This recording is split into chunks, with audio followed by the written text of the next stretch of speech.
নমস্কাৰ, মই বিনয় কাশ্যপ পেট টু পেট চেনেলৰ পৰা আপোনালোকক স্বাগতম জনাইছোঁ। 142 কিলোৰ পৰা 70 কিলো হোৱা বহুত ইজি নাছিল মোৰ কাৰণে। আৰু বহুতে মোক সুধিছিল যে আপোনাৰ ডায়েট প্লেনটো কি। ডায়েট প্লেনটো তেনেকুৱা মানুহ ভেৰি কৰিব, বেলেগ মানুহৰ বেলেগ কাৰণ মেটাবলিজিমৰ ওপৰত আপোনালোকৰ গোটেই বডিটো কণ্ট্ৰল থাকিব যে আপুনি শকত হ'ব নে ক্ষীণ হ'ব, গোটেইখিনি মেটাবলিজিমে ডিচাইড কৰিব।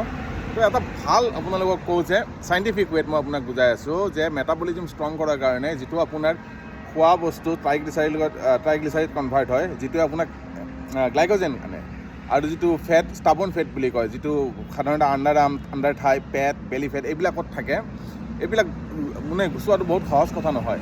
এইটো আপোনালোকক একদম সৰু বস্তু এটা কৈছোঁ, যিটো মোৰ এজন ডক্তৰ বন্ধু ভাল নিউট্ৰিচনিষ্ট হয়, তেওঁ কৈছিল যে আপুনি যেতিয়া ৰাতিপুৱা ৱৰ্কআউট নকৰিলে নহ'ব, এতিয়া ৱৰ্কআউট কৰিব লাগিব। যেতিয়া ৱৰ্কআউট কৰিব তাৰ আগতে এটলিষ্ট 50 mg মান কফি খাই ল'ব, ঠিক আছে। তাৰপিছত ৱৰ্কআউটটো কৰি আহিব, যি ৱৰ্কআউট হওক আপোনাৰ running, jogging, cycling, swimming, gym যি ইচ্ছা তাকে কৰি আহক। কৰি অহাৰ পিছত আপোনালোকে 100 mg কফি লগত 2টা হোল এগ খাব, ঠিক আছে। খাই প্ৰায় 2 ঘণ্টামান বা 2.5 ঘণ্টামান একো নাখাব। তাৰপিছত আপুনি কাৰ্ব লওক, তাৰপিছত আপোনাৰ দিনটোৰ কাম কৰক, বা যি ইচ্ছা তাকে খাব লগা আছে খাওক।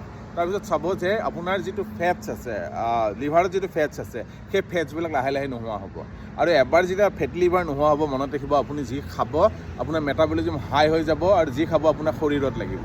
ইয়াৰ কাম কি কৰিব, ই ট্ৰাইগ্লিচাৰিক ব্ৰেক কৰিব। ট্ৰাইগ্লিচাৰিডক যিহেতু ফেট চেলত থাকিব, ট্ৰাইগ্লিচাৰিডক ব্ৰেক কৰি তাক এনাৰ্জিত কনভাৰ্ট কৰিব। তাৰপিছত তাৰ পৰা অক্সিজেন, কাৰ্বন ডাই অক্সাইড ওলাই যাব, আৰু বাকীখিনি পানী হয় আপোনাৰ শৰীৰৰ পৰা ওলাই যাব। ঠিক তেনেকৈ আপোনাৰ 3-4 মাহৰ ভিতৰত চাব যে বেলি ফেটেই হওক বা আণ্ডাৰ আৰ্ম হওক বা আণ্ডাৰ থাই হওক, যিবিলাক ষ্টাবন ফেট আছে সেই ফেটবিলাক আপোনাৰ শৰীৰৰ পৰা ইজিলি ওলাই যাব। কৰক, কিন্তু এক্সাৰচাইজ কৰিবই লাগিব। এক্সাৰচাইজ নকৰিলে আপোনাৰ কোনোদিনাখন ষ্টাবন ফেটবিলাক নাযায়। ধন্যবাদ।